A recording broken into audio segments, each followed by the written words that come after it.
Hi dear fans, good morning. Actually இப்போ பார்த்துட்டு இருக்கிறது பார்த்தீங்கன்னா பியோர் சில்க் காட்டன் அண்ட் ஹேண்ட்லூமில் வந்து கோர்வைங்க இது எல்லாமே. ஸோ பார்த்துட்டு வேணுங்கிறத குயிக் புக்கிங் போட்டுக்கோங்க. நான் லாஸ்ட் வீக் போட்டது எல்லாமே சோல்டு. இப்போ நியூ வரவு எல்லாமே வந்திருக்கு.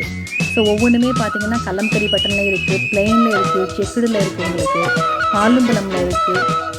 இது எல்லாமே handloom and Korvai silk cotton. So silk cotton போது தின்னு இல்லாமல் இது வந்து ஒரு டபுள் வார்ப்பில் நம்ம ஒரு சில்க் சரி வேர் பண்ணுற மாதிரி அந்த லுக் நமக்கு கிடைச்சிடும்.